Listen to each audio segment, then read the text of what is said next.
The big launches from Google to the festive sales here in India and all your tech queries answered and a lot more on your favorite technology show. I'm your host Aayush Ailawadi and this is Tech Today.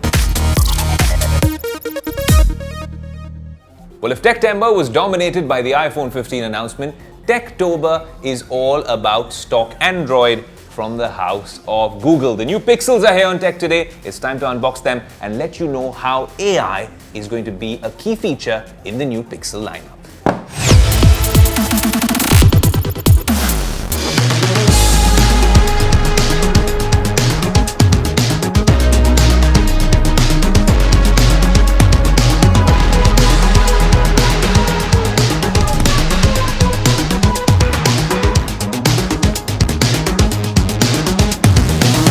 There you go, the flagship phone which is all set to give some tough competition to the iPhone 15 Pro Max and the Samsung S23 Ultra, the Pixel 8 Pro. If you're a fan of stock Android and you've joined the AI revolution, this might be a worthy companion. And its younger brother, the Pixel 8. Now, both of these come with Google's new Tensor, which is a G3 chip. But with that G3 processor come a bunch of pros and cons. The pros, of course, are that you have not seen better AI tech-loaded devices in the market. This device is genuinely going to make a lot of people stand up and take notice. The cons are that, you know how they say two siblings are the, two eyes of the parent? That's not necessarily the case. A lot of the features that are available here won't be available here. They're calling it some sort of a paywall, although both devices will come with an unprecedented 7 years of software updates. Let's start off with the big boy, which happens to be the Google Pixel 8 Pro.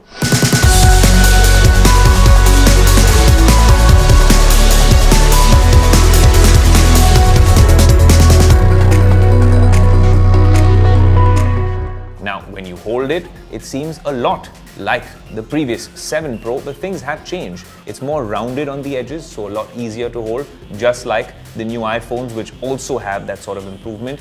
The camera bump is similar, but it's now got a matte finish, not that glass finish, which honestly made the Pixel 7 Pro seem a little feeble or weak. This guy seems like a lot tougher than its previous sibling. It's a much brighter 6.7-inch Super Actua display, which means that the other grouse from last year about this device not being as bright as the other flagships, now it can go all the way up to 2400 nits of peak brightness. I think that really answers a lot of the critics' questions. But that's not all. This particular device also comes with an adaptive refresh rate of 1 to 120 Hz, which will give you a lot more power efficiency. And for the first time ever in a Pixel or any mobile device that I have seen, you see a hardware feature. This is the camera module, if you see it, and there's a temperature sensor. Now, this temperature sensor needs to be maybe a couple of inches away from the liquid or surface that you're trying to measure. And it's not like the Apple Watch Ultra or other, temperature sensors which give you a mean temperature over time, especially when you're sleeping. This one can actually measure the temperature of liquids. Now, one big reason that people purchase Pixel devices happens to be the camera system. So if you're talking about this triple camera setup, yes, it is a telephoto lens with 5x, but a lot of people are a little disappointed with that because, Apple of all companies has caught up with that particular lens. But in terms of what this phone can do with its computational algorithm, especially for still photos, it's absolutely mind-boggling. It's the wide camera where the big difference has come in with the Pixel 8 Pro. Because if you see last year's Pixel 7 Pro, it came with a 12 megapixel ultra-wide camera, and now this particular device comes with a 48 megapixel ultra-wide camera. Well, this time around, Google's gone big on AI, of course, and this is the flagship device where they want to showcase all the AI work they've been doing in the background. But before I get to those features, let me also tell you about the Google Pixel 8.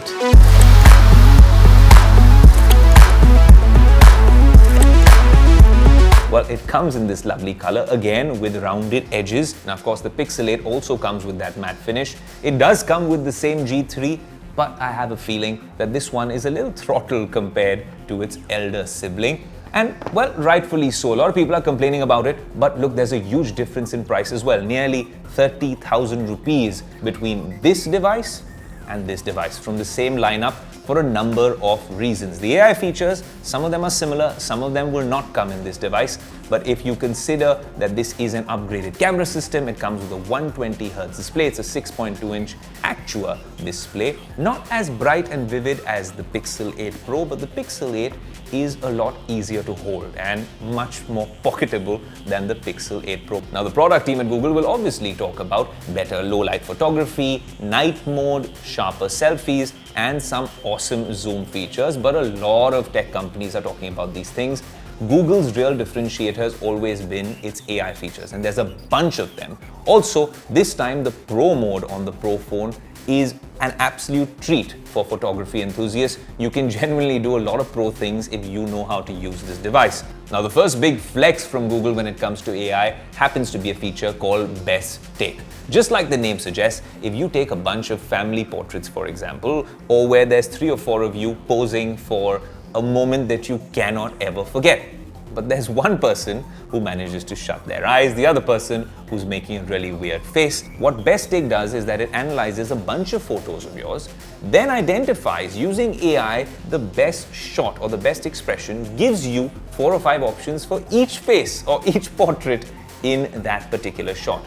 And I'm telling you, the results are mind-bogglingly good. I cannot believe that other companies haven't latched onto this. I hope Google does let other Android manufacturers use this feature eventually. I think it will come, maybe with the next Samsung lineup, hopefully, but this for now is exclusive to this device, the Pixel 8 lineup, and it is absolutely awesome.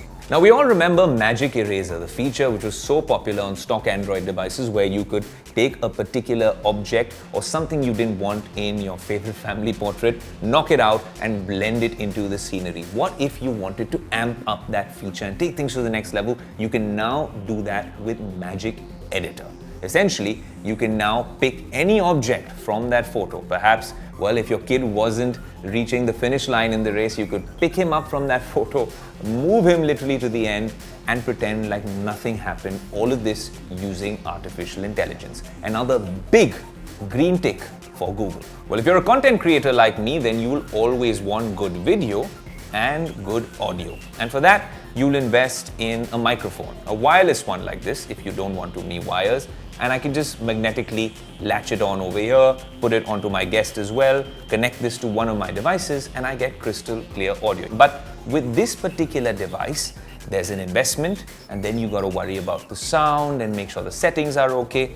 The Pixel 8 Pro perhaps will mitigate this concern, and I'm guessing this is just the initial rendition. It'll get better over time. But what the Google Pixel 8 Pro can do now with AI is essentially mitigate the need for this mic with a new feature called Audio Magic Eraser. So there's 2 types of sound. There's ambient sound, the alarm going off in the corner, maybe a dog barking in the other end, and 100 other things, background music as well, which can often cause copyright issues for all of us. And then you have the sound coming through the mic, which is what we are trying to communicate to you, or one of the top guests we've had on the show is trying to speak about. Well, if you want to isolate that sound, you can now do that using AI on this device.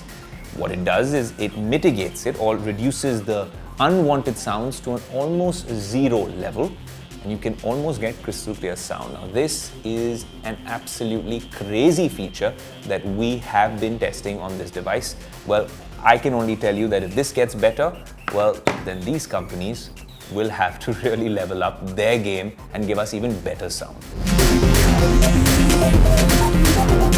When you're talking about AI, everyone thinks about ChatGPT or Google Bard. It's nice to see Google actually implementing this with video, with photo, and most importantly, with audio. They also have a new feature now called Pixel Call Assist, which makes sure that all that unnecessary outside noise does not go through to the other person that you are speaking to, which can be very, very helpful. We've seen a similar announcement on the iPhone 15 lineup as well, but I'd like to see how this works when I actually put a SIM inside. Okay, so it's good to see that Google has been focusing on India like other tech companies, obviously, to make sure that the Indian consumers get those devices with the rest of the world. But it's strange to see the Pixel 8 Pro in only a couple of colors. You get it in Bay and Obsidian. You get the Pixel 8 though in Hazel, Rose and Obsidian. Honestly, these devices feel lovely to hold. Some of those features we will be testing extensively on Tech Today across all our multimedia platforms, so stay tuned. But in terms of price, this one, the Pixel 8 Pro, costs nearly 1,07,000 rupees. This one is nearly 76,000 rupees. So the Pixel 8 will but naturally be taking on the iPhone 15. It's a little cheaper. I'm not quite sure if this is ready to take on the iPhone 15 yet, but even though this one seems very expensive for an Android device, at over a lakh rupees, the Pixel 8 Pro, if some of those features turn out to be more game changers than gimmicks, I think is going to give some stiff competition to the 15 Pro Max. Because this one in India costs nearly, well, 1.5 lakh rupees. For 50,000 rupees or something lesser if you're getting this. And if you're a stock Android fan, also, if you're comparing it to the Samsung S23 Ultra, it's going to be another 50,000 rupees cheaper. You get a good deal on this on one of the portals in these festive sales. This one might be the reason that you switch over to stock Android. But for now, these are our initial impressions of the Pixel 8 lineup from Google.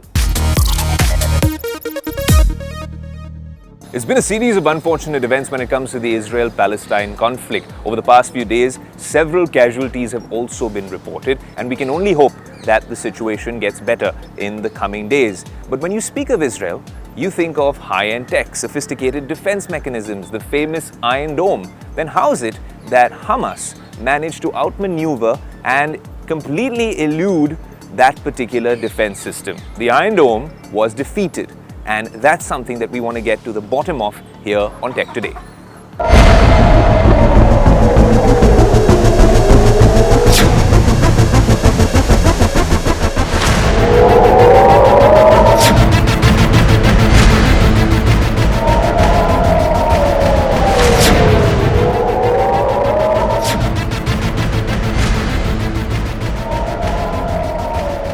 This is Israel's Iron Dome. Now, it's not a real dome made of iron, but it certainly tries to act like one. The Iron Dome is one of the most sophisticated defense technologies in the world. And recently, it was in news after Hamas, a militant group from Gaza, fired some 5,000 missiles on Israel. And unfortunately, a few of them slipped from the Iron Dome.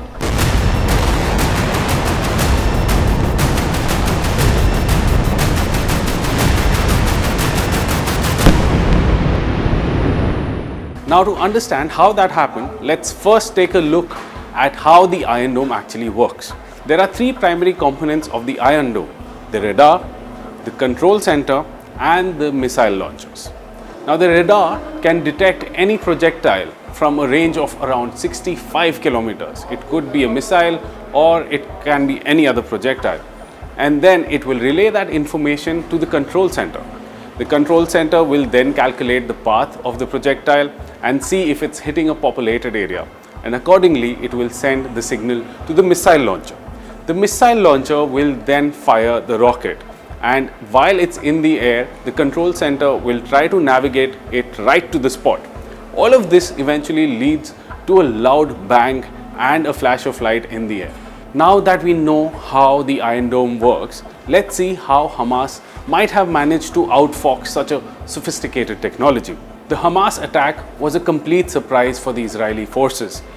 The militant group claims that it fired around 5,000 missiles in a span of just 20 minutes. Some of these 5,000 missiles escaped the Iron Dome and then caused casualties. Now, another aspect that goes against the Iron Dome technology is price. To counter each and every single missile coming Israel's way, the price to stop it is exponentially higher than the enemy missiles itself. So Hamas was able to overwhelm the entire system by sheer volume. Now, the Iron Dome is just a part of the surveillance technology that Israel uses, and it is famous across the world for being foolproof and efficient. The country uses a network of drones, high-tech fences powered by AI, and even robotics to keep a watch on their borders. Now, recent reports suggest that Hamas managed to outfox all of this by going dark. They essentially went old school in their methods of communication and managing the attack.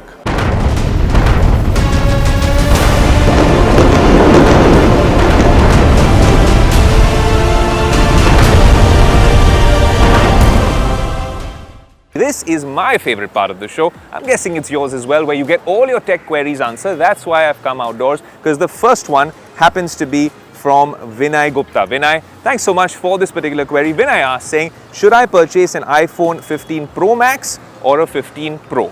Now, last year, if you asked me this about the 14 Pro and 14 Pro Max, not much of a difference, right? This time, there's a bunch of differences. Yes, of course, there's always more battery. That display is dazzling. It looks amazing. But most importantly, there's a difference when it comes to the camera. This one, the 15 Pro Max, also comes in a 256 GB base variant, whereas the 15 Pro starts off with a 128 GB. But if you're comparing the 15 Pro and the Pro Max with their 256 gig variants, there's a 15,000 rupee difference here in India, nearly a $200 difference in the US as well. What is that difference? What does it come down to? It's a 5x optical zoom. Now, this 5x telephoto lens on this device can do magical things. For instance, I'm over here in the middle of Mumbai, and I switch on action mode, right? And I'm right here, and I've gone to 5x right here. You see how far I am in terms of depth from this lovely structure, and this is as good as live. We're not going to edit this at all. You see how far I am from here. On 1x, I get all of it. On 0.5x, of course, it's a massive, massive difference. On 2x, this is a little bit of a digital crop, but on 5x, you can see what kind. Let me just show you the output. You can see what kind of output you get with this device. Let's start from the bottom, and here you go.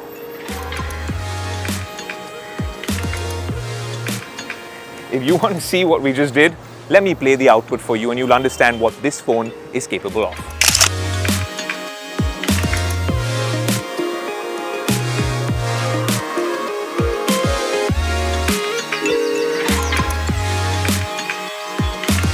Well, that's what I'm telling you.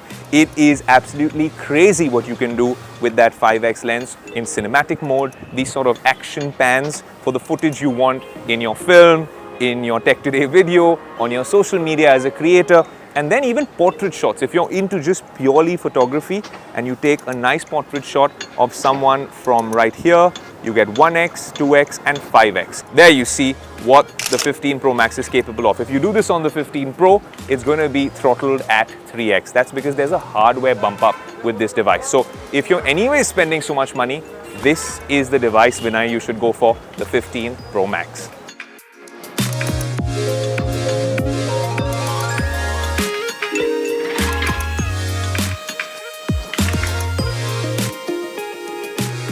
Well, that output is from our Tech Today broadcast camera, but that's what I'm trying to tell you. The iPhone 15 Pro Max is getting there, and honestly, it's doing a great job. All of those features on your smartphone, I think it's a great device. The next question is about these particular buds, the new Sony 1000 XM5s. The XM4s were amazing. Even when you talk about the headphones from this lineup, they are the best noise cancelling headphones that money can buy, and they're actually priced very well. Well, these are the new buds from the TWS earbuds from Sony. Initial impressions for Nivedita, because she's asked specifically about the XM5s. Are they a worthy upgrade?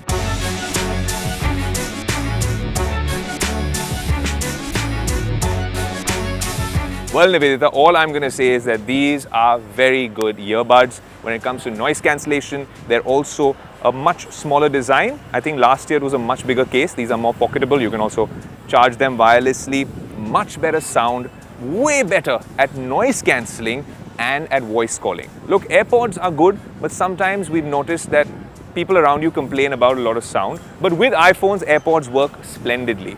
This particular device works well with iOS, with Android. That's the beauty of these particular Sony earbuds. One thing which comes specifically for Android users is spatial audio with head tracking, right? Now that's an interesting feature. Honestly, when you put them in, it comes with a bunch of tips. They don't stick out as much as the previous XM4s. So that is a big advantage with these Sony earbuds. Well, it's a nifty package at nearly 25,000 rupees, a big upgrade from the last year. But the last year's model, as always, is also a true bang for your buck. But if you're in the market for a new one, you should get the latest and greatest. They do fit very well in my ears. So I'm going to take a little bit of a break while you move on to the next segment. I will see you very soon.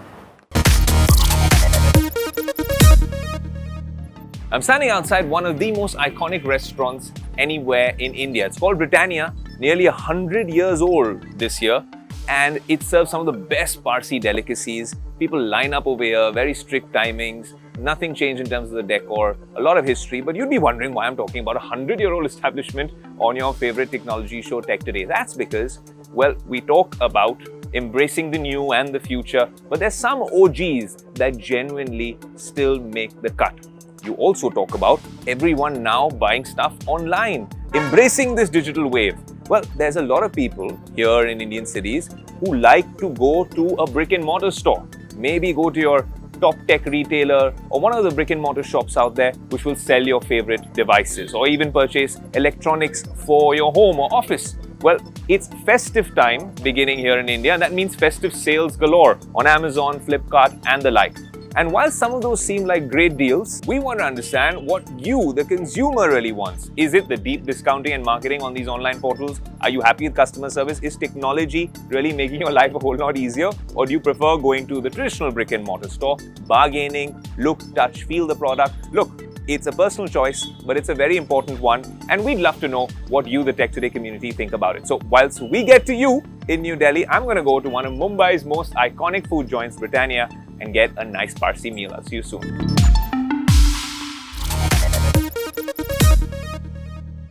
Festivals are just around the corner, which means sale season is here.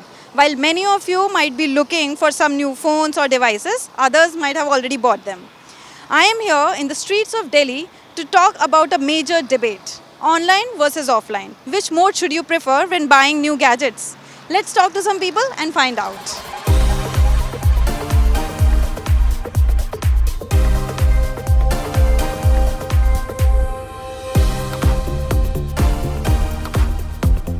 Which mode do you prefer better, offline or online, when it comes to mobile purchases or electronic items?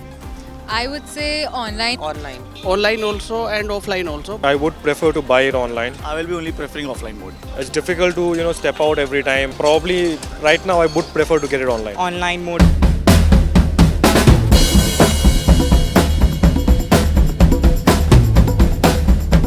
That could be online stores because you get to know the public relations are there, so you get to know the customer as well and the people who are selling them. Depends actually. If you're buying like a reputed brand, maybe like an Apple or a Samsung, then probably it's more reliable than to get it from their authorized sellers or Amazon, Flipkart, etc. But smaller brands, getting it from like smaller e-commerce sites, not really that much of a good call. Offline I would be going because I can see that physical appearance of my device or whether this thing will be suitable for me or not. Online customer care service and offline customer care service, which one do you think is better? Online. I believe, it's just that if I really want to return it, so that is quite easy for me to communicate with the customers for the customer service. It depends on company, which company you prefer. Do you think online offers are better than offline offers? They are actually, to be honest. I have checked quite a few, comparing them to maybe like a Chroma or a Vijay sales. I think online you get pretty much offers on every credit card that you have. So you can easily save like about 5,000-6,000 on a good high-end phone. We do get, cases of fraud and stuff. But, when you research, when you go through, when you research about the sellers and all, so you get the reviews about the sellers as well. We are living in this 21st century. So the reason is there's so much of fraud going on right now. After sale service, is that something that will influence your purchase? Obviously it will. I mean, like companies like Apple, Samsung, they have like, service centers pretty much everywhere. So getting it from a reputed dealer who gives you an authentic invoice, that's important because these phones, they cost pretty high, like $250,000.